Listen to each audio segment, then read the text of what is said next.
ಶಿವಕುಮಾರ್ ಅವರು ಇತ್ತೀಚೆಗೆ ಯಾಕೋ ಕಾಂಗ್ರೆಸ್ ಪಾಳೆಯಕ್ಕೆ ಟ್ರಬಲ್ ಅನ್ನ ತಂದಿಡ್ತಿದ್ದಾರಾ ಅನ್ನೋದು ಬಹುದೊಡ್ಡ ಪ್ರಶ್ನೆ ಆಗ್ತಾ ಇದೆ. ಕಾರಣ ಅವರ ಪದೇ ಪದೇ ಸ್ಟೇಟ್ಮೆಂಟ್ಗಳು ಕಾಂಟ್ರವರ್ಸಿಯನ್ನ ಸೃಷ್ಟಿ ಮಾಡ್ತಾ ಇದೆ. ಹಾಗಾಗಿ ರಾಜ್ಯದಲ್ಲಿ ಕಾಂಟ್ರವರ್ಸಿ ಕಿಂಗ್ ಆಗ್ಬಿಟ್ಟಿದ್ದಾರೆ ಸದ್ಯ ಡಿಕೆ ಶಿವಕುಮಾರ್.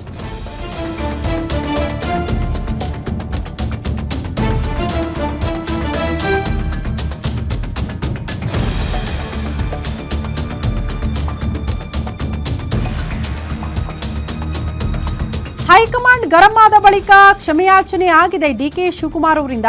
ಮರುಕ್ಷಣವೇ ಮತ್ತೊಂದು ಕಾಂಟ್ರವರ್ಸಿಯನ್ನ ಮೈ ಮೇಲೆ ಎಳೆದುಕೊಂಡ್ಬಿಟ್ರು ಡಿಕೆ ಶಿವಕುಮಾರ್. ದಸರಾ ಸಾಂಸ್ಕೃತಿಕ ಜಾತ್ರೆ ಹೊರತು ಧಾರ್ಮಿಕ ಕಾರ್ಯವಲ್ಲ ಅಂತ ಡಿಕೆ ಶಿವಕುಮಾರ್ ಹೇಳ್ಬಿಟ್ರು.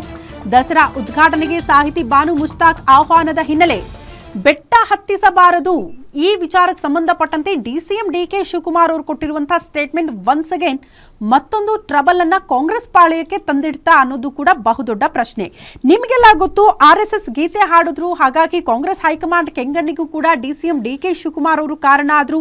ಈ ಕೂಡಲೇ ಕ್ಷಮೆ ಯಾಚನೆ ಆಗಲೇಬೇಕು ಅಂತ ಸ್ವತಃ ಕಾಂಗ್ರೆಸ್ನ ಹೈಕಮಾಂಡೇ ಹೇಳ್ತಂತೆ. ವಿರೋಧ ಪಕ್ಷದವರೆಲ್ಲ ಬಿಡಿ, ವಿರೋಧ ಪಕ್ಷದವರು ಇದನ್ನ ಯಾವುದ್ರ ಬಗ್ಗೆ ಕೂಡ ಟೀಕೆ ಮಾಡಲೇ ಇಲ್ಲ. ಬಟ್ ಸ್ವಪಕ್ಷದವರೇ ವಿರೋಧ ವ್ಯಕ್ತಪಡಿಸೋದಕ್ಕೆ ಶುರು ಮಾಡಿದ್ರು. ಅಸಮಾಧಾನಗಳು ವ್ಯಕ್ತವಾಯಿತು. ಹಾಗಾಗಿ ಕಾಂಗ್ರೆಸ್ ಹೈಕಮಾಂಡ್ ನಿಮ್ಮ ನಡೆಯಿಂದ ಪಕ್ಷಕ್ಕೆ ಡ್ಯಾಮೇಜ್ ಆಗ್ತಾ ಇದೆ, ಈ ಡ್ಯಾಮೇಜ್ ಅನ್ನ ಹೇಗಾದ್ರೂ ಮಾಡಿ ಕಂಟ್ರೋಲ್ ಮಾಡಿ ಅನ್ನುವಂತ ಸಂದೇಶ ಕೊಟ್ಟ ಬಳಿಕ ಬಹಿರಂಗವಾಗಿ ಡಿಸಿಎಂ ಡಿಕೆ ಶಿವಕುಮಾರ್ ಅವರು ಕ್ಷಮೆಯಾಚನೆ ಮಾಡಿದ್ರು.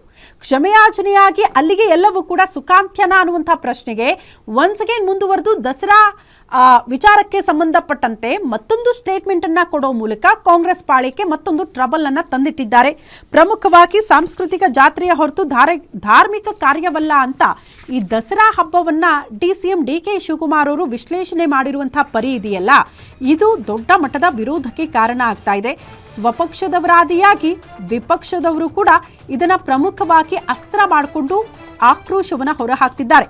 ಗೊತ್ತಿಲ್ಲ ಮುಂದಿನ ದಿನಗಳಲ್ಲಿ ಡಿಸಿಎಂ ಡಿಕೆ ಶಿವಕುಮಾರ್ ಅವರು ಈ ಡ್ಯಾಮೇಜ್ ಅನ್ನ ಹೇಗೆ ಕಂಟ್ರೋಲ್ ಮಾಡ್ತಾರೆ ಅಂತ. ಈ ಬಗ್ಗೆ ಮತ್ತಷ್ಟು ಡೀಟೇಲ್ಸ್ ಅನ್ನ ಕೊಡ್ತಾ ಹೋಗ್ತಾರೆ political bureau head Maruti Pavagada ದೂರವಾಣಿ ಸಂಪರ್ಕದಲ್ಲಿ.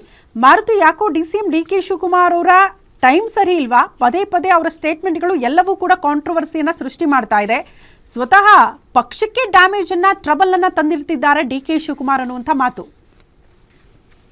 ಶ್ರುತಿ, ಕಳೆದ ಒಂದು ವಾರದಿಂದ ಡಿಕೆ ಶಿವಕುಮಾರ್ ಕೊಟ್ಟಂತಹ ಎರಡು ಹೇಳಿಕೆಗಳು ಇಡೀ ರಾಜ್ಯಾದ್ಯಂತ ಅಷ್ಟೇ ಅಲ್ಲ, ಇಡೀ ದೇಶಾದ್ಯಂತ ಚರ್ಚೆ ಆಗ್ತಾ ಇದೆ. ಅದರಲ್ಲೂ ಕೇವಲ ರಾಜ್ಯ ಮಾಧ್ಯಮಗಳು ಅಷ್ಟೇ ಅಲ್ಲದೆ ರಾಷ್ಟ್ರೀಯ ಮಾಧ್ಯಮಗಳಲ್ಲೂ ಕೂಡ RSS ಬಗ್ಗೆ ಗುಣಗಾನ ಮಾಡಿದ್ದು ಬಹಳಷ್ಟು ದೊಡ್ಡ ಮಟ್ಟದ ಒಂದು ಸುದ್ದಿ ಆಯ್ತು. ಅದಾದ ಬಳಿಕ ಕಾಂಗ್ರೆಸ್ ಹೈಕಮಾಂಡ್ ಡಿಕೆ ಶಿವಕುಮಾರ್ ಅವರ ಆ ಒಂದು RSS ಗೀತೆ ಆಡೋದ್ರ ಬಗ್ಗೆ ಆಕ್ಷೇಪ ಮತ್ತೆ ಅಸಮಾಧಾನವನ್ನು ವ್ಯಕ್ತಪಡಿಸಿತ್ತು. ಅದಾದ ಬಳಿಕವೇ ಕಾಂಗ್ರೆಸ್ ಹೈಕಮಾಂಡ್ ಯಾವಾಗ ಇದರಲ್ಲಿ ಬಹಳಷ್ಟು ಸೀರಿಯಸ್ ಆಯ್ತು, ತದ ಬಳಿಕವೇ ನಿನ್ನೆ ಡಿಕೆ ಶಿವಕುಮಾರ್ ಅವರು ಅದಕ್ಕೆ ಆ ಡ್ಯಾಮೇಜ್ ಅನ್ನ ಕಂಟ್ರೋಲ್ ಮಾಡುವಂತಹ ಒಂದು ರೀತಿಯಲ್ಲಿ ತಮ್ಮ ಹೇಳಿಕೆ ಯಾವ ಅರ್ಥದಲ್ಲಿ ನಾನು ಕೊಟ್ಟೆ, ಆದರೆ ಅದನ್ನ ಬಿಜೆಪಿ ಅವರು ಯಾವ ರೀತಿಯಲ್ಲಿ ತೆಗೆದುಕೊಂಡು ಹೋಗ್ತಾ ಇದ್ದಾರೆ, ನನ್ನ ಉದ್ದೇಶ ಅದಾಗಿರ್ಲಿಲ್ಲ ಅನ್ನುವಂತಹ ಹಾಗೂ ಕಾಂಗ್ರೆಸ್ ಕಾರ್ಯಕರ್ತರಿಗೆ ಇದರಿಂದ ಬೇಸರ ಆಗಿದ್ರೆ ನಾನು ಕ್ಷಮೆ ಯಾಚಿಸ್ತೀನಿ ಅನ್ನುವಂತಹ ಒಂದು ಮಾತನ್ನ ಹೇಳಿದ್ರು. ಅದಾದ ಕೆಲವೇ ಕ್ಷಣಗಳಲ್ಲಿ ಮತ್ತೊಂದು ಕಾಂಟ್ರವರ್ಸಿ ಹೇಳಿಕೆಯನ್ನ ಕೊಟ್ಟಿರುವಂತದ್ದು ಈಗ ರಾಜ್ಯಾದ್ಯಂತ ಚರ್ಚೆ ಆಗ್ತಾ ಇದೆ. ಅದರಲ್ಲೂ ಚಾಮುಂಡೇಶ್ವರಿ ಮತ್ತೆ ಮೈಸೂರು ದಸರಾ ಬಹಳಷ್ಟು ಭಾವನಾತ್ಮಕವಾದಂತಹ ಧಾರ್ಮಿಕ ಸಂಬಂಧ ಹಿಂದೂಗಳ ಜೊತೆ ಇದೆ.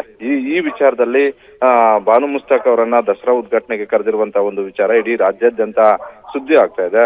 ಹಲವರು ಇದಕ್ಕೆ ಆಕ್ಷೇಪವನ್ನು ವ್ಯಕ್ತಪಡಿಸ್ತಾ ಇದ್ದಾರೆ. ಬಾನು ಮುಸ್ತಾಕ್ ಅವರು ಈ ಹಿಂದೆ ಕನ್ನಡ ನಾಡದೇವತೆ ಬಗ್ಗೆ ಮಾತನಾಡಿದಂತಹ ಒಂದು ಮಾತುಗಳು ಬಹಳಷ್ಟು ವೈರಲ್ ಆಗ್ತಾ ಇದೆ. ಸೋಷಿಯಲ್ ಮೀಡಿಯಾದಲ್ಲಿ ಬೇರೆ ರೀತಿಯಾಗಿ ಚರ್ಚೆ ಆಗ್ತಾ ಇದೆ.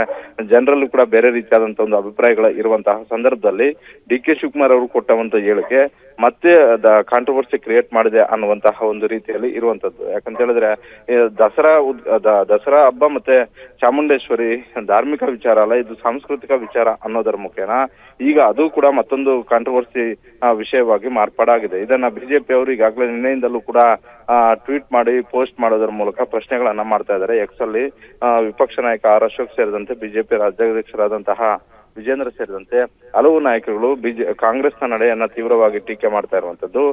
ದಸರಾ ಮತ್ತೆ ಚಾಮುಂಡೇಶ್ವರಿ ಧಾರ್ಮಿಕ ವಿಚಾರವಲ್ಲದೆ ಮತ್ತೇನು ಅನ್ನುವಂತ ಒಂದು ಪ್ರಶ್ನೆಗಳನ್ನ ಇಟ್ಟಿರುವಂತದ್ದು. ಅಲ್ಪಸಂಖ್ಯಾತರನ್ನ ಓಲೈಸಿಕೊಳ್ಳುವ ಸಲುವಾಗಿಯೇ ಈ ರೀತಿಯಾದಂತಹ ಒಂದು ಹೇಳಿಕೆಗಳನ್ನ ಕೊಡೋದರ ಮುಖೇನ ಆ ಮತ ಬ್ಯಾಂಕ್ಗೋಸ್ಕರ ಈ ರೀತಿಯಾಗಿ ಹಿಂದೂಗಳ ಭಾವನೆಗಳ ಮೇಲೆ ಧಕ್ಕೆ ತರ್ತಾ ಇದ್ದೀರಾ ಅನ್ನುವಂತ ಒಂದು ಪ್ರಶ್ನೆಗಳನ್ನು ಕೂಡ ಇಟ್ಟಿರುವಂತದ್ದು. ಹೀಗಾಗಿ ಮೊನ್ನೆಯಷ್ಟೇ ಒಂದು ಹೇಳಿಕೆ ಕೊಟ್ಟು ಕಾಂಟ್ರವರ್ಸಿ ಕ್ರಿಯೇಟ್ ಆಗಿ ಕಾಂಗ್ರೆಸ್ ಹೈಕಮಾಂಡ್ ಕೆಗ್ಗಣನೆಗೆ ಗುರಿಯಾಗಿದ್ದಂತಹ ಡಿ.ಕೆ. ಶಿವಕುಮಾರ್ ಅವರು ಮೈಸೂರು ದಸರಾ ಹಾಗೂ ಚಾಮುಂಡೇಶ್ವರಿ ಧಾರ್ಮಿಕ ವಿಚಾರ ಅಲ್ಲ, ಸಾಂಸ್ಕೃತಿಕ ವಿಚಾರ ಅನ್ನೋದರ ಮುಖೇನ ಮತ್ತೊಂದು ಕಾಂಟ್ರವರ್ಸಿಯನ್ನ ಮೈ ಮೇಲೆ ಹೇಳ್ಕೊಂಡಿದ್ದಾರೆ ಅಂತಾನೆ ಹೇಳ್ಬೋದು ಶ್ರುತಿ. ಓಕೆ ಮಾರುತಿ, ಧನ್ಯವಾದಗಳು ತಮ್ಮೆಲ್ಲ ಮಾಹಿತಿಗೆ.